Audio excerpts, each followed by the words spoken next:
ఇక చావు బతుకుల మధ్య ఉన్న మీనాక్షిని చూడడానికి వస్తాడు భరత్.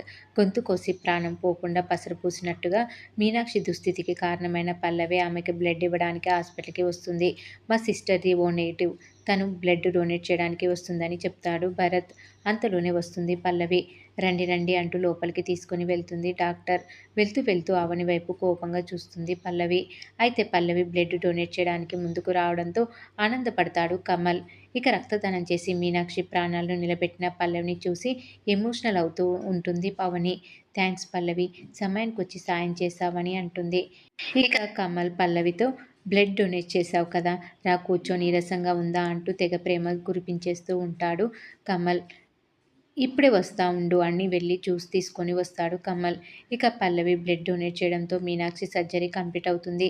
కంగారుగా బయటకు వచ్చిన doctor operation success, patient dead అన్నట్లుగా బ్లడ్ మిస్ మ్యాచ్ కావడంతో ఆమెను కాపాడలేకపోయామంటూ బాంబు పేలుస్తుంది. ఆ మాట వినగానే అమ్మ అమ్మ అంటూ బోరున ఏడుస్తారు భరత్ అవనిలు.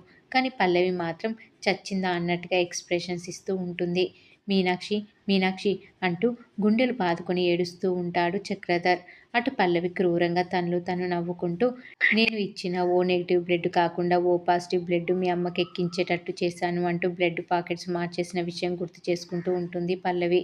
ఇక కట్ చేస్తే పల్లవి పల్లవి అని పిలుస్తూ ఉంటాడు కమల్. అప్పుడు కలలో నుంచి బయటకి వస్తుంది పల్లవి.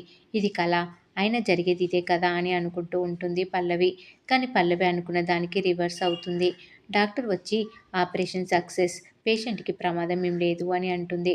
దాంతో అంతా ఊపిరి పీల్చుకుంటారు. దెబ్బకి నోరెళ్ళ పెడుతుంది పల్లవి.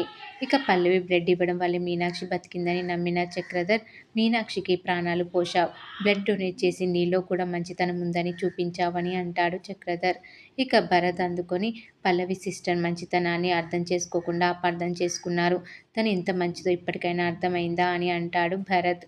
ఇక కమల్ అయితే, చాలా థ్యాంక్స్ పల్లవి, నువ్వు ఇంత మంచిదానివి అని అస్సలు అనుకోలేదు, love you Pallavi, love you అంటూ పల్లవిని వాటేసుకుంటూ ఉంటాడు కమల్. అదే మంచి మనసుతో కేసు వాపస్ తీసుకుంటే హత్య రిలీజ్ అవుతుంది కదా అని అంటాడు కమల్.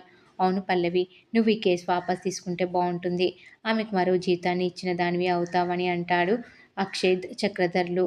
ఏంటి తీసుకునేది, మా మమ్మీ చావుకి కారణమైన వాళ్ళని నేను వదిలిపెట్టే ప్రసక్తే లేదు, ఆ దేవుడు దిగొచ్చి చెప్పినా నా నిర్ణయం మారదు అని ఆవేశంగా వెళ్ళిపోతుంది పల్లవి.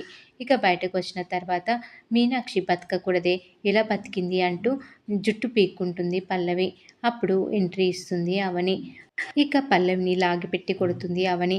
నా మీద కేసు పెట్టి నన్ను జైలుకి పంపించాలని అనుకున్నావు, మా అమ్మ నన్ను కాపాడడానికి నేరం తనపై వేసుకుంది, ఇప్పుడు నాపై పగతో మా అమ్మని చంపాలని చూస్తావా, చీచి, నీకు మానవత్వం లేదా, సాక్షుల్ని కోర్టుకి రాకుండా చేశావు, నువ్వు ఇప్పుడు రక్తం ఇవ్వడానికి వచ్చావంటే ఎలా నమ్ముతానని అనుకున్నావు, అందుకే నీపై ఓ కన్నేశాను, నువ్వు ఏం చేశావో మొత్తం చూశాను, నువ్వు బ్లడ్ ప్యాకెట్స్ మార్చగానే మళ్ళీ వాటిని నేను మార్చేశాను అంటూ జరిగింది మొత్తం చెప్తుంది అవని. మరి ఏం జరగబోతుంది అనేది రాబోయే ఎపిసోడ్లో తెలుసుకుందాం.